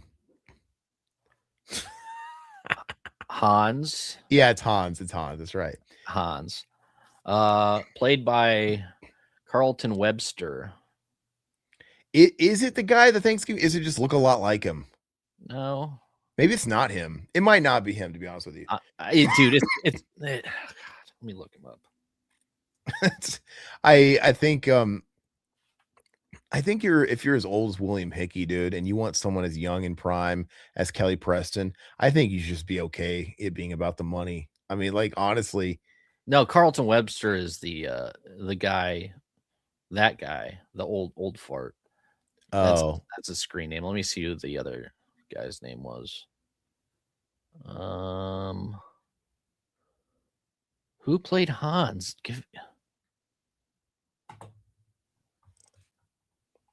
He escaped from East Germany. Hans did. But I'm confused though. William Hickey's the actor. Who are you talking about? William Hickey's the old man, dude. Yeah. Hans from. Just look up the IMDb for this episode. It keeps sending me to the fan thing.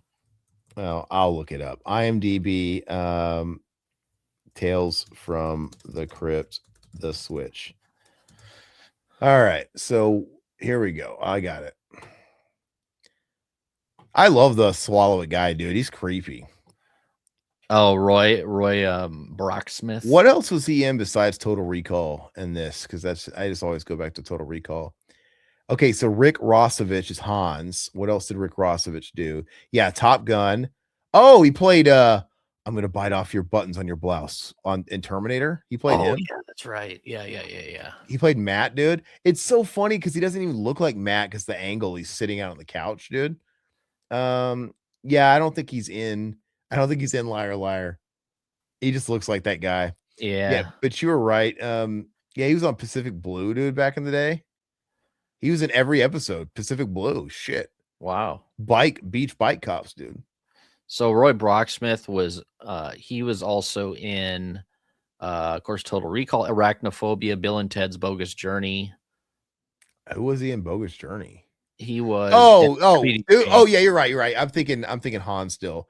Yeah. Whoa, dude, donuts. Yeah, he played the cop. Yeah. Let's see. This looks fucking creepy, dude. He just got the mask stretched over his face. Why on earth would you do and you know what? This is an Arnold connection too, because it's got Kelly Preston, and they had just done Twins 2 years before. Money, money. Mm-hmm. Yeah, he's like, yakety yak, don't talk back. Yeah, money. So he's bringing in her. He's bringing in Swallow It, Dr. Roy Brocksmith, all his buddies, bringing the gang back together, huh? Robert, Tales from the Crypt is one of the best horror anthology shows of all time. I don't think we'll ever get to see anything like it again, unfortunately. Yeah. Even if they got their act together, and they got rights sorted out, and they let them make a new, like, revamped Tales from the Crypt series, it wouldn't be as good. Even if they just rebranded it wouldn't be as good. Just like Twilight Zone, whenever they brought that back, I mean, it's not that it was bad or anything, but like Night Gallery and stuff like that's pretty good and stuff. But like when they revamped Tales from the Crypt to Jordan Peele, it's not as good as the original, man. Yeah, or X-Files, they try to reboot that too, and it just are rebooting it. It hasn't come out yet. No, but they did like a 8 or 4 episodes or whatever. Oh, the Netflix for the actual original cast. Yeah. Yeah, did you watch that? Was that no good? Wow. What was it about? What about it sucked? I don't know. It just, if I remember right, it was just forgettable. Yeah, it would be like the Jordan Peele woke version, probably. No, Ryan Coogler is rebooting X-Files now with different casts. Yeah, like a different cast, different people. Yeah, fuck that. I mean, yeah. I don't want to see X-Files without the original cast. I never saw the movies either. Did you like the movies? Yeah, I did like the movies. Yes. I never saw the movies. Yeah. There was X-Files, and then there's X-Files I Want to Believe. I believe is what it was called. I believe. Yeah. It was 2008. Was that? Yeah, the sequel came out like kind of oddly much later. I saw the original film in the theaters. I remember seeing that. Yeah, this is cool, dude. Yeah, he's just like your classic blood transfusion, mad scientist. If I hadn't already seen the episode before, I would assume that the twist would have been he has a heart attack, because it's like, yeah, he's got all this fucking new body and new flesh, but he's still old on the inside. That's true. You know what I mean? Like, it's not like he traded years with this guy, because then it would honestly be money well spent. It's like, $6 million for youth back, $6 million, and you got 50 years of your life back. That's invaluable. You can make more money, especially if you knew how to do. There's Arnold's body double. He shows up in everything. It's pumping iron. It's like these old 1950s strong men, dude, that are like kind of fat, dude. Do they still have muscle beaches like that? Yeah, in Venice Beach and shit like that. Oh, they do. Okay. Yeah, absolutely. Arnold still goes there. He posts videos. He'll go to like Venice Beach and shit like that sometimes. But there's a thick Mexican mommy back there in the background. Oh, look at him lifting that over his head. And she's just like, and we're just like buying it that she believes, like, wow, you look so different. You were 90 years old before. He still has the same voice too, which is funny. It was just ridiculous. Like, I can't believe, like, it just doesn't make any sense. Dude, he's got the same old ass bones, dude. You know what I mean? Like, I'm not trying to make logical sense of this fun episode, but he's tall. Yeah. How do you get his height, dude? Yeah. So she sees his chicken legs coming up, and she sees his dick or whatever, and she was not impressed. She's like, "Get back in there, get fixed up." She doesn't see his dick. Yeah, she does, doesn't she? No, he's got swimming trunks on. He just sees his swim trunks. Oh, the swim trunks. Okay, yeah, okay. Yeah. The doctor makes the joke about 3 appendages, the most important one. Because you know she's gonna laugh at that. Because that's another thing, dude. Just because she like switches cock meat doesn't mean his cock's gonna work. He's still old. Your legs are so scrawny. Makes no sense, dude. Yeah, I can't be with you with these skinny legs. God, man, if you got to be a gay John Travolta and have a beard, you can't have a better beard than Kelly Preston. Oh man, I mean, it's like those pictures of him making out with guys in the pool, dude, or circulating like 10 years ago. Really? Yeah, there's like people like take it. Maybe I don't know if they had drones then. They might have, but they're almost like drone shots because they were like in a backyard, like a private. They were like taken from above. Yeah, he's like in a pool with a guy, and he's like smooching a guy coming out of the pool, smooching him and shit. Like, dude, he was very obvious. Like, smooching with your brother. It was the worst kept secret in Hollywood, dude. Even Carrie Fisher, before she died, said that I love Johnny. I wish he would just give up the act already. No one gives a shit. Mm-hmm. Like she's like, we all know. It's like. Oh yeah, dude. I believe every one of those stories about the LA fitness and shit like that, 24-hour fitness and stuff like that. And they have the pictures to prove it, like posing with them. I got an autograph though. I didn't want to blow him, but he still gave me an autograph.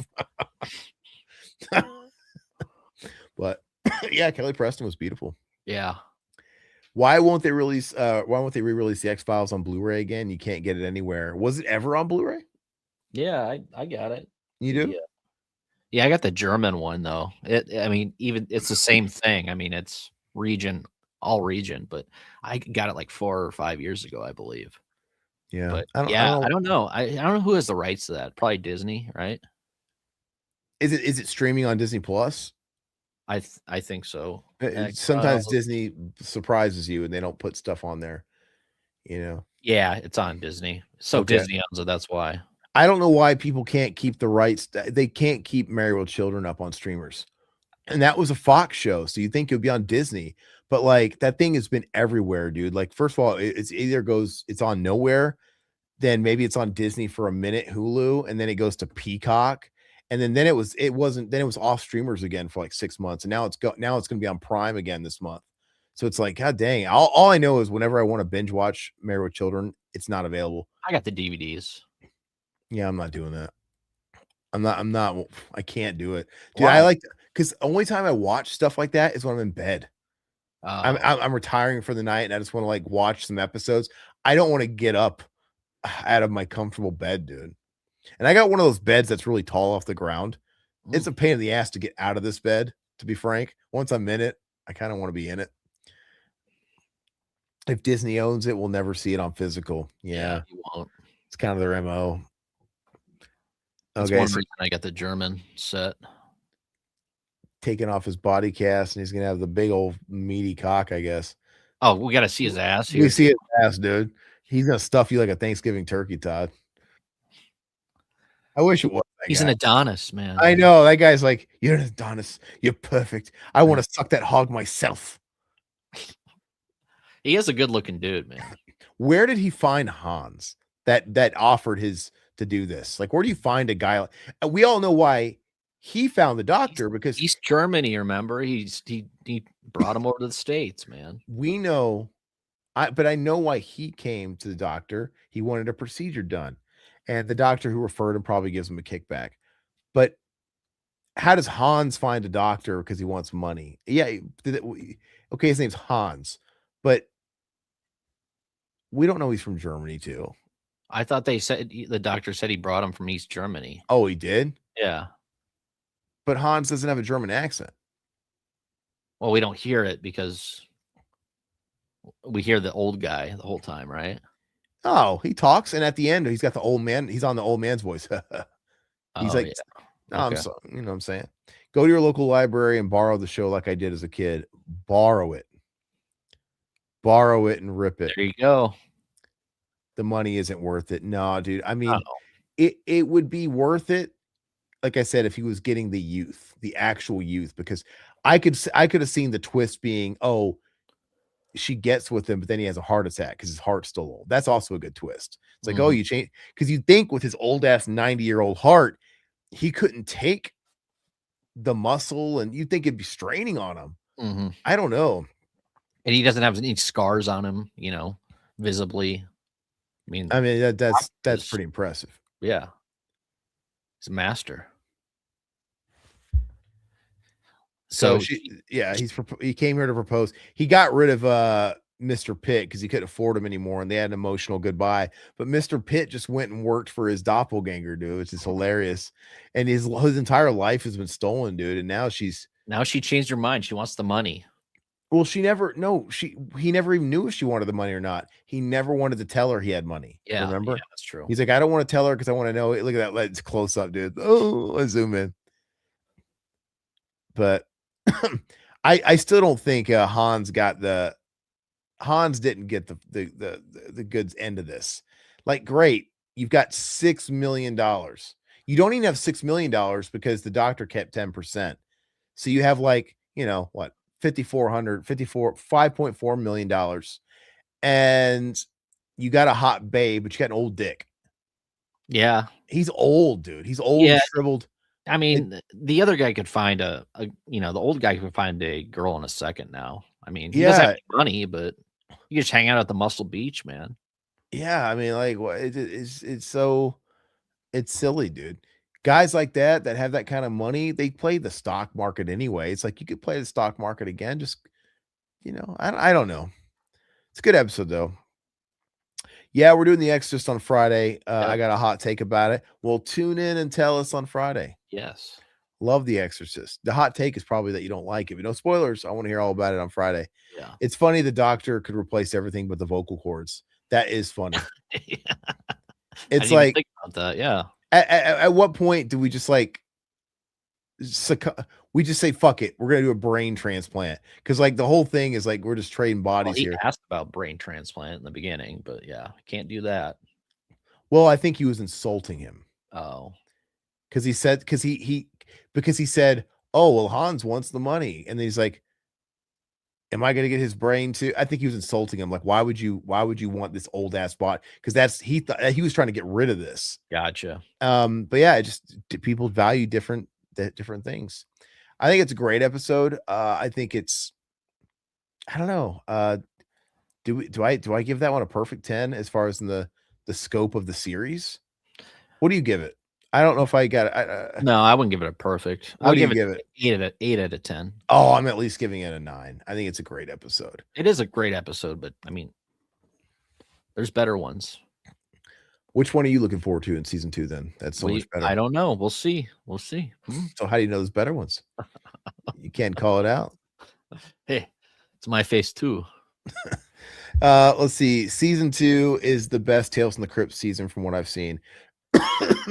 Yeah, I think there's great episodes all throughout the whole series, but yeah, I think it's really going to get good from season 2, and I don't get tired of watching this, man. I'm happy to do these. This is not like Freddy's Nightmares where I fucking dread it. You guys like it? We'll do it again next week. I like laying in bed and rewatching these for the streams, man. That they're a good time and they're fun, dude. Like when you're tired from a long ass day at work, man, popping in like a 25-minute episode of Tales, watching 2 of them. Yeah, they're easily digestible, and they're perfect. I got to rewatch The Exorcist for Friday, and I've seen that quite a few times, so it wouldn't be the worst thing in the world if I didn't, but I have to for the show. What are we doing? Are we doing the theatrical cut? We haven't decided on that, if we're doing the theatrical or if we're doing the director's cut or whatever. I think generally the theatrical is considered to be better. I know they add some stuff that's kind of cool in the director's cut, but there's reasons why people don't like it. I think what is the general consensus? That they think it bogs down the runtime, it throws off the consistency. I don't know. Like for some reason, people didn't like the Reagan spider walk, which was cut, which to me is super fucking creepy. Yeah, but there's excuses. Like there's reasons why people don't like that. And maybe it is kind of weird at the time of the film, because I think the problem with it is its placement, because it doesn't make sense why it's there. And then she's like, I think after that, I can't remember. I think after the spider walk is plugged back in, she's in a state that wouldn't make sense. Like, wait a second, you saw her fucking do that shit, and now she's just back to where we were like yesterday. Like, I think it throws out the sequence a little bit. I don't know. I haven't read the Exorcist book. I know it was based on a true story, and it was in Kansas City, right? Or no, wait, you're talking about the book. I know the real story that The Exorcist was based off of. I don't know if the book was how close the book is to the movie, but the real story was in Kansas City, and it involved a boy, not a girl. The real story. If you believe in exorcisms and things like that, I mean, I think the whole topic of exorcisms is very interesting. And the different sides of it. I think it's one of those things where there's cases to be had on both sides. It's kind of like in the Salem witch trials. There's people that they thought were witches, but they'd start acting weird and shit like that. But really, it's like there was food poisoning or there was certain illnesses going on at the time that they didn't know anything about that was causing people to be a certain way, and you were just a witch. And same thing with exorcism. How much of that stuff is true, and how many accounts are like, yeah, somebody's just like crazy, or who knows. So you want to do the theatrical then? What do you guys think? I think we should probably do the theatrical just to play it safe. Yeah. Okay. Yeah, let's do the theatrical. That's fine. I almost said I'd like to do the whole trilogy. I do want to do 3 though. Maybe we'll do 3 eventually. I don't know when we should start the Evil Dead stuff. I think we got a little bit of time before Evil Dead drops, but because I mean, we could always do the directors once the new movie comes out next year. Yeah, do a couple. Yeah. Anyway, let's see. Most exorcisms are schizophrenia, in my opinion. Yeah, well, it's a thing where, like, even if you believe in paranormal, I'm not gonna like assume that all of it's fucking real. Like, it doesn't mean that I also don't believe that the Ghost Adventures guys fucking fake almost everything on that show. You know what I mean? Yeah. I totally believe in paranormal and demon activity, but I also know that fucking Amityville Horror was a crock of shit. You don't have to believe all of it, but so I don't know. What's your stance on exorcisms? I definitely think that they're real. I'm like, not every story. I think people fabricate a lot of the shit, but I do think demonic possession and stuff like that is real. Sam use a Ouija board to ask William Friedkin which one he should watch. He probably called me a fucking cocksucker or something, dude. William Friedkin was like an asshole, dude. His interviews are all so funny. Yeah. He seemed like a tough character. There's a few people, if I could have a sit down like interview with, that I would be very apprehensive about doing it, like almost intimidated. Well, I think William Friedkin will be one of them, because like you don't know what side of William Friedkin you're gonna get. And Glenn Danzig. I love Glenn Danzig. God, I would be nervous as shit. Like if I got to interview Glenn, because it's like, nothing he said. He's like a cynical asshole, dude. You just I might have been nervous back in the day to interview a guy like Phil Anselmo when he was young. Kind of a guy like that. Yeah, Glenn Danzig, William Friedkin, and I know there's somebody else on my list that I'm like, I don't know if I want to sit down and talk to this guy, but I don't know. Axl Rose back in his day, maybe not now. He's tame now. I know Satan exists. He texts her every week. That's all the proof you need. Robert, I believe in demonic possession, but I do not believe in exorcism as defined by the Roman Catholic Church, which most of these movies are based on. Yeah, Danzig's a very talented asshole. Hey, he writes a mean hook. The majority of talented people are assholes. That's for sure. I don't know about the majority, but yeah, maybe. Yeah, I don't know. It's very, very, very interesting, man. In the Roman Catholic Church, it's not necessarily my jam, but yeah.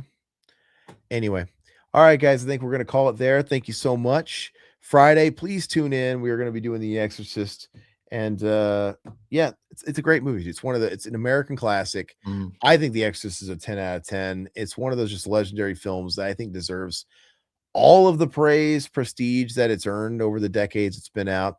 I kind of hate that it gets wrung out to dry by Hollywood, and now we're putting like Scarlett Johansson and people in the. It's like I don't let it hurt the credibility, of the original, but you almost kind of hate that a movie like that, so groundbreaking, it made so much money and it won Oscars. Yeah. You forget about it. It's like, God, a movie like this that is so people talk about like, oh God, finally horror is getting recognized at the Academy.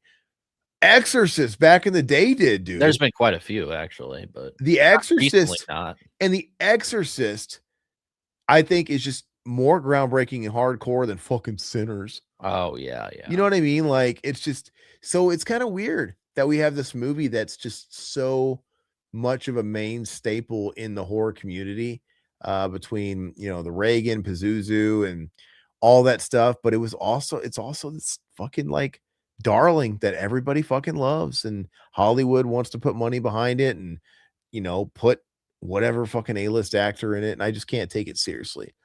Back in the day, we got Max von Sydow. That's the kind of actor that I'm like, yeah, that's a guy I want in The Exorcist. Then you get Exorcist 3 as well, which is amazing. Fantastic. Yeah. Amazing. So anyway, looking forward to that. And again, we're going to shill it one last time.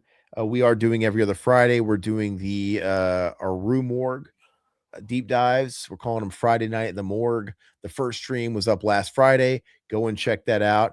It was a great time. Our buddy Alpha Romero is going to be on every one of those. He's in it for the long haul with us. And the next one, which will be next Friday, sorry. Next Friday. We're going to be going over the latest issue of Rue Morgue, which is the cover story of Undertone, that new horror movie. And we are going to also use that as an opportunity to review the film as well. So it'll be fun. I'm looking forward to it. I love talking to Alpha. I love having him on.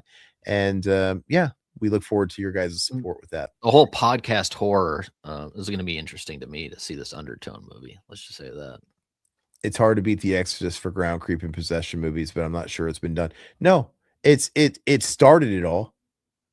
And then people have been trying to fucking chase that for years.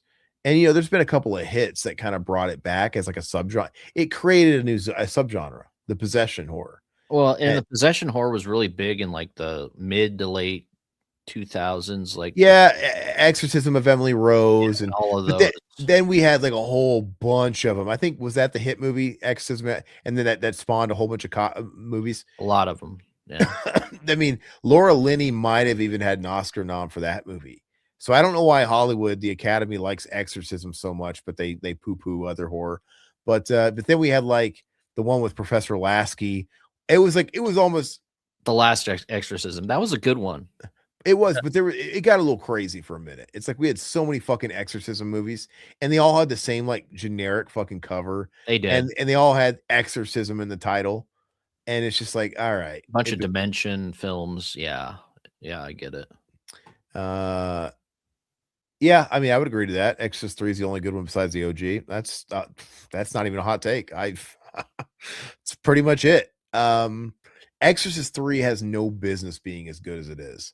And actually, I would say Exorcist 3 is in the running for one of the greatest comebacks ever, because, they pretty much lost all credibility after following up the original with part 2, that fucking slog. And it's just like, and then they came back and they made a legit scary movie with, George C. Scott, awesome cast. You even have some callbacks to the original film, but you got Brad Dourif as that serial killer, dude. It's so awesome. So many great jump scares. And you got Patrick Ewing and Fabio as weird fallen angels. So fucking weird. Yeah. But hey, what's up, Wild Wrangler? Looks like you kind of missed us, man. I'm sorry, brother. Let's see. The Atticus Institute 2015. Was that a possession movie? I never heard of that. Remember that Haunting in Connecticut? That wasn't bad. That wasn't great. But I'd say that was another one. It's just like they were all the cover of Haunting in Connecticut was weird because they all had that same like early 2000s stink, that weird Photoshop thing they were doing. And it had like that boy's face and it was like barfing up some CGI effect. It looks so bad, dude. Exorcist 2, Grasshopper Man, LOL. Yeah. Well, maybe one of these days we'll do it for funsies. But all right, guys, we will see you Friday. Adios. Big thanks to the Revival House family. Your loyalty fuels our obsession with horror and lets us uncover the darkest, most twisted gems just for you. If you're not a member yet, consider joining the cult today. You'll get early access to videos, exclusive content, and behind-the-scenes scares you won't find anywhere else. Until next time, this is Revival House. your home for horror. And remember, we'll leave the house lights off for you.